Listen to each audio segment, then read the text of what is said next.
গল্পের নাম সাহেবা শক্তি, লেখিকা সানজিদা বিনতে সফি। পর্ব সংখ্যা ৫। আদিব আর সাহেবার দিকে তীক্ষ্ণ দৃষ্টিতে তাকিয়ে আছে। আদিব অসহায় চোখে তাকিয়ে আছে ফারহানের দিকে। সাহেবার এদিকে কোনো খেয়াল নেই। সে এদিক সেদিক তাকিয়ে করছে। ফারহান গলা খাঁকরি দিয়ে বলল, তো কে কার প্রেমে পড়েছে যেন? আদিব দীর্ঘশ্বাস ফেলে বলল, দেখ ভাই, সত্যি বলতে কেউ কারোর প্রেমে পড়েনি, আমরা মজা করছিলাম, তাই না সাহেবান? আদিবের কথা সাহেবা সরাসরি নাকচ করে দিয়ে বলল, আমি মোটেও মজা করিনি, আমি প্রেমে পড়েছি, আলবাত পড়েছি। তো আমি প্রেমে পড়লে আপনার তো কোনো সমস্যা হওয়ার কথা না, আপনি রিয়্যাক্ট কেন করছেন? আমি আপনাকে ভালোবাসি বলেছি, আপনি রিজেক্ট করেছেন, ইটস ওকে। তাই বলে কি আমি আর অন্য কাউকে ভালোবাসতে পারবো না? এটা কোন ধরনের কথা হলো ভাই? সাহেবের কথা শুনে ফারহানের মাথা গরম হয়ে গেল। রাগে চোখ মুখ শক্ত করে তাকিয়ে আছে সাহেবের দিকে। ফারহানের অবস্থা বুঝতে পেরে আদিব সাহেবাকে বোঝানোর ভঙ্গিতে বলল, মাথা ঠান্ডা কর সাহেবান, রাগের মাথায় কি বলছো তুমি নিজেও জানো না। আমার মাথা ঠিক আছে ভাইয়া, আমি কি ভুল কিছু বকেছি বলে আপনার মনে হয়? উনি যদি আমাকে ভালো না বাসেন তাহলে আমাকে নিজের জীবনের সাথে অন্য কাউকে তো জড়াতেই হবে, তাকে ভালোও বাসতে হবে। এখানে উনি এভাবে রিয়েক্ট কেন করছেন তাই তো বুঝতে পারছি না।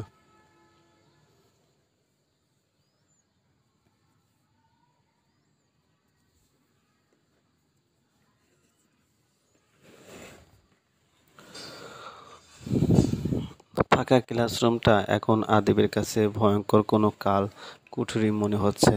ভয়ার্ত চোখে ফারহানের দিকে তাকাতেই ভয়া গলা শুকিয়ে গেল আদিবের। ফারহান এক হাতে নিজের কপালে স্লাইড করছে আর রুমের এদিক সেদিক পায়চারি করছে।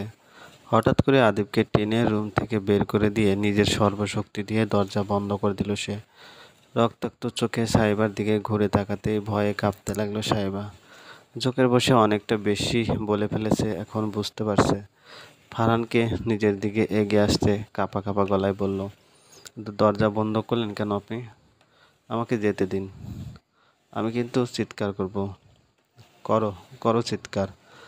ফারহানের ভয়ঙ্কর গলায় দেওয়া হুঙ্কারে সাহেবার প্রতিটি শিরায় শিরায় কাঁপন ধরিয়ে দিল। মুখ থেকে কোনো কথা বের হচ্ছে না। ওদিকে বাইরে থেকে আদিব এক নাগারে দরজা ধাক্কিয়ে যাচ্ছে। ভয়ার্ত গলায় ফারহানকে ডেকে যাচ্ছে, দরজা খোল ফারহান, দেখ ভাই, মাথা গরম করে কিছু করিস না, ছোট মানুষ ভুল করে বলে ফেলেছে, মাফ করে দে ভাই। ফারহান সাহেবার দিকে এগিয়ে গিয়ে ওকে দেওয়ালের সাথে শক্ত করে চেপে ধরল। অগ্নি চোখে তাকিয়ে দাঁতে দাঁত চেপে বলল, আমার পাখির পাখনা গজাতে শুরু করলো, আর আমি তো জানি না। এক হাত দিয়ে সাহেবার গাল চেপে ধরে, এই মুখ দিয়ে তো অন্য কাউকে ভালোবাসার কথা বলছিস, এই মুখটা ভেঙে দেই। উঠতে শিখে গেছিস? কান খুলে শুনে রাখ, বেশি ডানা ঝাপটালে তুই আর তোর পাখনা দুটোই ভেঙে গুঁড়িয়ে দিতে আমার 1 সেকেন্ডও লাগবে না। বোঝাতে পেরেছি? শেষের কথাটা চিৎকার করে বলায় সাহেবা থরথর করে কেঁপে উঠল।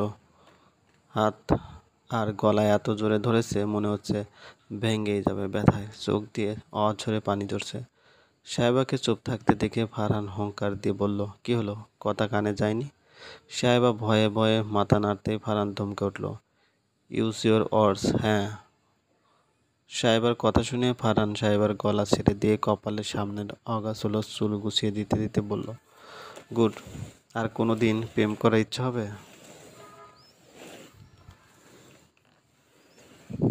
সাহেবা ফারহানের চোখের দিকে তাকিয়ে বলল, আমি প্রেম করলে আপনার কি সমস্যা?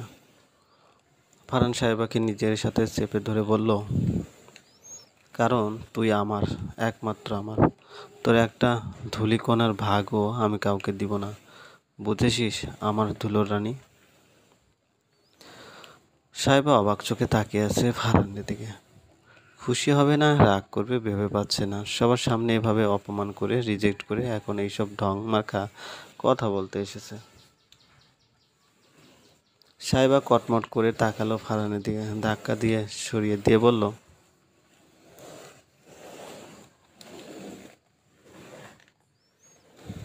আমার এক বিন্দু ধুলোও আপনাকে দিব না, দেখি আপনি কি করতে পারেন। হ্যাঁ আসছে, ধূলিকণার ভাগ কাউকে দিব না। আমি আর আপনাকে চাই না, বুঝেছেন আপনি?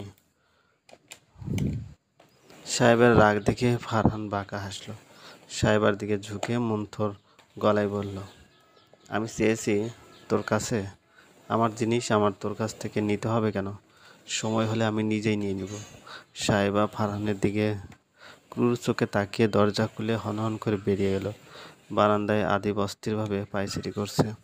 সাহেবাকে বেরোতে দেখে দৌড়ে এসে সাহেবার সামনে দাঁড়ালো। অবাক গলায় বলল, তুমি বেঁচে আছো? আদিবের দিকে তাকিয়ে দাঁতে দাঁত চেপে বলল, না, মরে গেছি। ভিতরে আমার ডেড বডি আছে। এইবার ভাইয়ের দায়িত্ব পালন করুন। চট করে দাফন কাফনের কাজটা সেরে ফেলুন। কিছু গরিব মানুষকে দান সৎকা করে দিয়েন আত্মার শান্তির জন্য। আদিবকে কিছু বলার সুযোগ না দিয়ে ভার্সিটি থেকে বেরিয়ে গেল সাহেবা। আদিব অবাক হয়ে কিছুক্ষণ সাহেবার যাওয়ার দিকে তাকিয়ে রইল। তারপর দ্রুত পায়ে রুম যেতেই দেখলো ফারহান চেয়ারে বসে টেবিলের উপর পা তুলে বসে আছে। আদিবকে ভিতরে আসতে দেখে শয়তানি হেসে বলল, আরে আরে শালা সাহেব যে, আসেন আসেন, আপনার জন্যই তো অপেক্ষা করছিলাম। এভাবে বলছিস কেন দোস্ত? ভয় পাই তো। রাস্তা দিয়ে হাঁটছে আর ফারহানকে গালি দিচ্ছে। এতদিন পরে ভার্সিটিতে এসে এইসব কাহিনীর জন্য ক্লাস করা হলো না। ওর ফ্রেন্ডরা কেউ আজ ভার্সিটিতে আসেনি। বাসায় গিয়ে কল দিয়ে সবাইকে ডেকে নিবে। এই ফারহানকে তো দেখে নিবে সে। এই সাহেবের সাথে এইসব হাঙ্কি পাঙ্কি চলবে না। বাসায় ঢুকতেই শোয়েব রাজকীয় ভঙ্গিতে সালাম দিল সাহেবাকে। সাহেবা অবাক হয়ে তাকাতে ব্যস্ত ভঙ্গিতে বলল, আমাদের এই ছোট কুটিরে আপনাকে স্বাগতম দুলুরানী। আমি আপনার কি সেবা করতে পারি?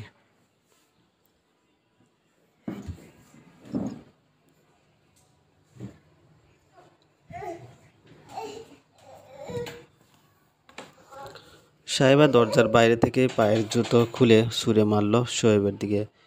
শোয়েব জুতো কেস করে নাক সিটকে বলল, সি, জুতোয় গোবর নিয়ে এসেছো কেন? এখন কি তোমার গোবরের রানী হতে চাও? তুই আমার চোখের সামনে থেকে যা, না হলে থাপ্পড় মেরে গাল ফাটিয়ে দেবো বেয়াদব।